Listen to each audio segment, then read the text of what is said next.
Assalomu alaykum kuzatuvchilar hamda kanalimiz obunachilar. Ish jarayonlarimiz davom etmoqda. Bioreaktorlarimiz ustini ko'rib turibsiz. Yozga tayyorlanyapti. Soya tutilgan. Yaqinda bergan oziqamizni chuvalchanglarimiz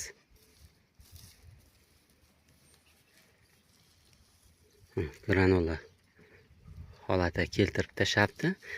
Chuvalchanglarimizni holati katta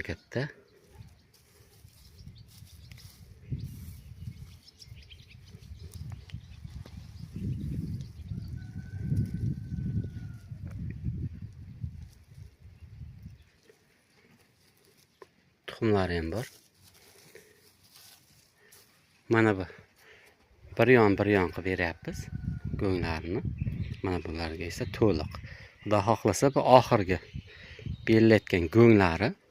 Mana bunisini ham esa oxirgi beriladigan go'ngga. Shu bilan Xudo xohlasa pishadi.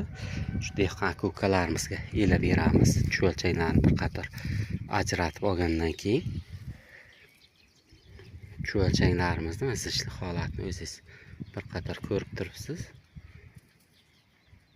Juda zich holatda bo'lgan chuvalchanglar. Tashqari holatiga esa ko'rib turibsiz, faqat yoniga berilgan oziqalar. Bugun chiqaradigan videomiz ham endi oldi issiq, havo harorati 32-34 shunday darajada issiqni ko'rsatib turibdi. Ya'ni yonidan oziqa berganmiz. Mana bu joyimizda ham chuvalchanglar yaxshi holatda ishlashda davom etyapti. Mana ko'rib turibsiz. Mana ustidan ko'rib turibsiz o'tlarni. Shu o'tni shu turishida ustidan og'darmagan holatida berib yoramiz. Bu yondan beriladigan oziqalarni mana oldi issiq dedik. Avval yuvmasdan ham berardik. Endi hozir kunlar issiqligini holatiga bir qator yuvib beryapmiz. Yuvish ham mashinada kelib tushdi. Bir qator yaxshilab yon atroflariga qalinligini, namligini o'ziga yaxshi olish uchun 40-50 sm qilib yoyib chiqdik. Yuvish ham qay holatda bo'ladi? Yuvish yon atroflariga qizil zardoblar chiqqunicha shu 45 minut yetadi. Bitta mashinani go'ngini yuvishga 45 minutda. Hozir videoning davomiyligida ham bir qator ko'rsatib o'taman. Yon atroflariga yaxshilab qizil zardoblar chiqqandan keyin 1-3 kunga yetadi. Ertasi kunga ham yana bir marta shu holatda bir qator yuvilgandan keyin bemalol chuvalchanglarga bersa bo'ladi. U ham bir 2-3 kun turib, namliklar sal serib olgandan keyin bersa, bunday qizib ketishi ham kuzatilmaydi. Go'ngni qalinligini ham Xudo xohlasa 10 sm dan oshirmagan holatida beramizda, ustidan bundan buyog'iga somon yopib boshlaymiz. Yuvish ishlari mana shu holatda davom etyapti. Mana shu holatda qilib 45 minut davomida sepilgandan keyin yon atroflariga asta-sekin chiqa boshlaydi. Uni ham hozir bir qator ko'rsatib o'tamiz. Deyarli chuvalchanglar oziqasi, ya'ni molni go'ngini yuvish yakuniga yetyapti. Chiqqan zardoblari mana ko'rib turibsiz, qip-qizil zardoblar. Bular chuvalchangga juda katta zarar beradi. Ko'rib turibsiz, zardoblari mana yon atroflaridan chiqib ketyapti.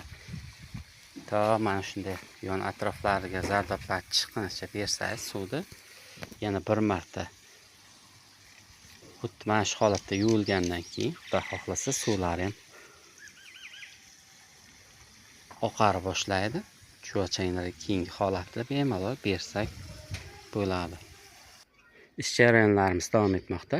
Videoni boshida kuzatib borayotgan bo'lsangiz, mana bu joyimizga bir mashina go'ngni yoyib 2 kun davomida 45 minutdan yuvgandan keyin yana 3 kun joyda sergidi. Sergigandan keyin mana bu joyimizga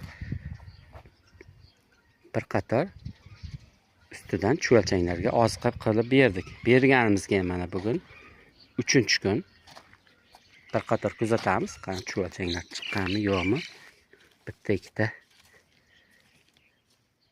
chiqsa ham chuvalchanglar oziqasi yaxshi holatda bo'lgan bo'lardi. Bitta ikkita emas, juda yaxshi holatda yangi oziqalarga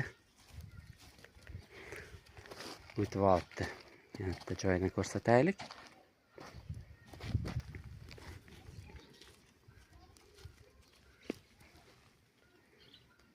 Bu joylarga ham yaxshi holatda o'tibdi.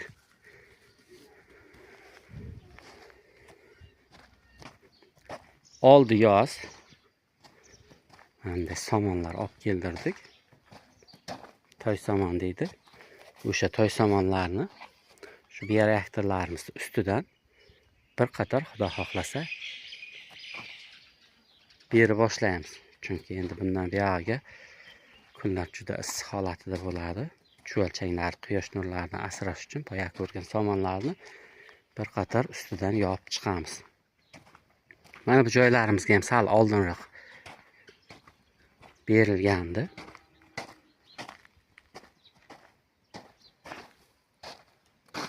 Boya ko'rgan joyimizdan sal oldinroq berilgandi chuvalchanglar. Bu joyga lekin juda yaxshi holatda o'tib olgan. O'zingiz bir qator ko'rib turibsiz.